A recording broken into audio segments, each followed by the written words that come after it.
Hola, mi nombre es Alejandro Rodríguez Ascaso. Soy profesor del Departamento de Inteligencia Artificial de la UNED. Este vídeo se titula Accesibilidad audiovisual, información sonora. Sabemos que el vídeo no es solo una secuencia de imágenes, sino también contenido sonoro sincronizado con ella. ¿Puede todo el mundo percibir y comprender la información sonora de un vídeo? Pues no. Hay personas sordas cuya forma de comunicarse es mediante la lengua de signos. Otras personas sordas prefieren leer subtítulos. También hay quienes no dominan el idioma original del vídeo o se encuentran en un ambiente ruidoso. Otras personas ven el vídeo sin poder activar el audio. Por cierto, ¿sabías que la mayoría de quienes ven vídeo en redes sociales lo hacen sin volumen y utilizando los subtítulos? Si analizamos cómo se percibe la información del vídeo por parte de la persona, la imagen se percibe mediante la vista y el sonido se percibe por el sentido del oído. Ahora que sabemos que no todo el mundo usa los vídeos de la misma manera y que estamos de acuerdo en que la idea es que nuestro vídeo llegue a cuanta más gente mejor, ¿qué podemos hacer? Los subtítulos o la lengua de signos ofrecen información visual que equivale al contenido sonoro del vídeo y que está sincronizada con él. Esa información es percibida por el sentido de la vista. Estas adaptaciones no sustituyen al contenido sonoro. Son contenidos que pueden mostrarse simultáneamente al audio. De hecho, muchas personas prefieren contar con ambos tipos de información al mismo tiempo. Para dotar a nuestro vídeo de lengua de signos, debemos contar con una persona experta en su interpretación. Para asegurar que llega adecuadamente a quien la necesita, la interpretación en lengua de signos debe cumplir ciertos requisitos. Entre ellos, estar situada en la parte inferior derecha del vídeo, tener un tamaño suficiente, que la vestimenta de quien interpreta contraste con su color de piel, una calidad adecuada de la imagen.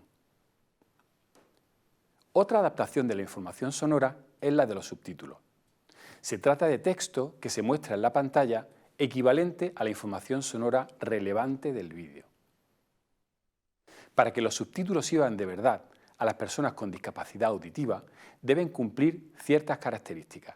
Los subtítulos aparecen centrados en la parte inferior de la pantalla, ocupando 2 líneas y solo excepcionalmente hasta 3. También existe un límite para el ancho de cada subtítulo, medido en número de caracteres. Los subtítulos deben ser literales y estar bien sincronizados con el audio. Deben subtitularse las voces en off, es decir, las voces de personajes que no salen en pantalla. Los subtítulos deben describir los sonidos tales como música, ruidos de fondo, sonidos de animales o cosas, etc., que sean relevantes para el mensaje que transmite el vídeo. Cuando hay diferentes voces, se debe identificar al hablante al que corresponde cada subtítulo. A veces, en lugar de etiquetar, se utiliza la técnica de asignar un color diferente a cada personaje.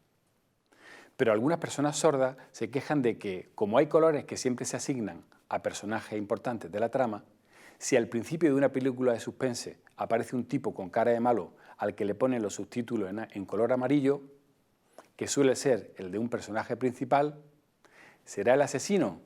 Bueno, puede que sí, puede que no. ¿Crees que es difícil subtitular tu propio vídeo? Te sorprenderías de lo fácil que es hacerlo. Simplemente tienes que tomar tu vídeo y subirlo a YouTube. YouTube genera automáticamente unos subtítulos que no cumplen las condiciones de calidad mínima que hemos visto anteriormente. Pero podemos utilizarlos como base.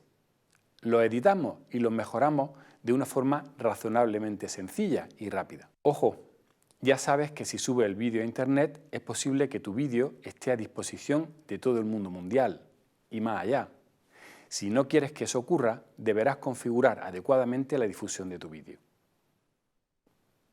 Repasemos algunas cuestiones más técnicas de los subtítulos.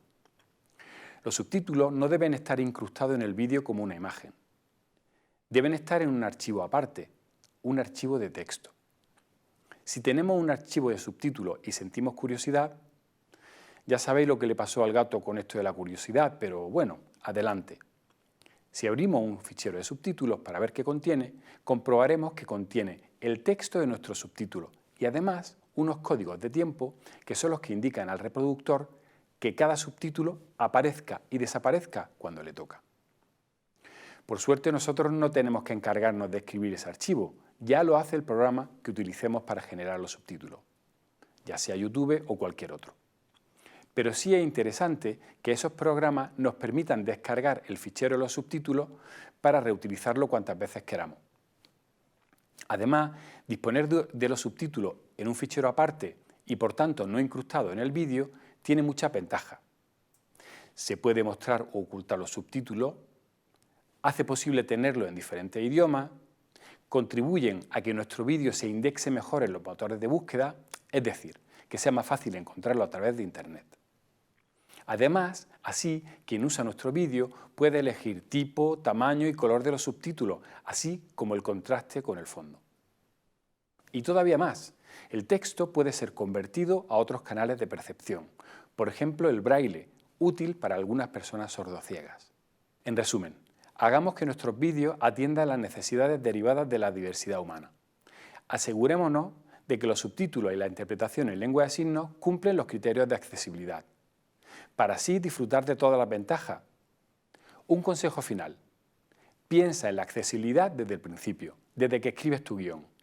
Al diseñar cómo quedará visualmente tu vídeo, reserva espacio para mostrar los subtítulos y la interpretación en lengua de signos. Lo vas a hacer genial. Hasta el próximo vídeo.